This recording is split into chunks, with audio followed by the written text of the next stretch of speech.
हम किसी को नहीं छोड़ेंगे, हमारे टैक्स से सबको सैलरी जाता है। ठीक है, यहाँ पे तेज बारिश हो रही है, लेकिन ऊपर जहाँ पे है वहाँ पे बहुत तेज स्नोफॉल हो रहा है।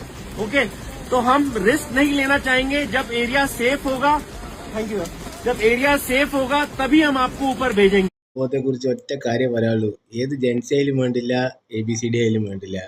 ഈ രാജ്യം മതേതരമായി നിലനിൽക്കുന്നതും ഇവിടെ നിങ്ങൾ ഈ ഉറച്ച മണ്ണിൽ നിന്ന് സ്വാതന്ത്ര്യത്തോടെ സംസാരിക്കുന്നതും 3 കാര്യങ്ങൾ കൊണ്ടാണ്. ഒന്ന് ഇവിടുത്തെ സൈന്യം, 2 ഇവിടുത്തെ സുപ്രീം കോടതി, 3 ഇവിടുത്തെ പാർലമെന്റ്. ഇത് 3 ഉള്ളതുകൊണ്ട് മാത്രമാണ് ഇത് ഒരു മതത്തിൻ്റെയും രാഷ്ട്രമല്ലാത്തതും ഇവിടെ ഒരു തരത്തിലുള്ള ജനാധിപത്യ വിരുദ്ധമായിട്ടുള്ള കാര്യങ്ങൾ നടക്കാത്തതും നമ്മുടെ രാജ്യം ഇന്നും സുരക്ഷിതമായി എല്ലാവരെയും സംരക്ഷിക്കുന്നത്. സൈന്യം ഒരു പ്രോട്ടോക്കോൾ പറഞ്ഞാൽ അതിനെ നമ്മൾ ചോദ്യം ചെയ്യുക എന്ന് പറഞ്ഞാൽ നിങ്ങളുടെ സുരക്ഷയെ നിങ്ങൾ ചോദ്യം ചെയ്യുന്ന പോലെയാണ്.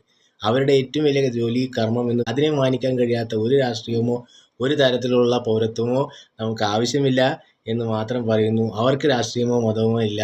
അവർക്ക് വലുത് പൗരനാണ് വലുത്, അവരുടെ സുരക്ഷയാണ് വലുത്. ഇത് മനസ്സിലാക്കാനുള്ള ബോധം ഏത് തലമുറയിൽപ്പെട്ടവരാണെങ്കിലും ഉണ്ടാവണം എന്ന് പറഞ്ഞുകൊണ്ട് നിർത്തുന്നു. നന്ദി.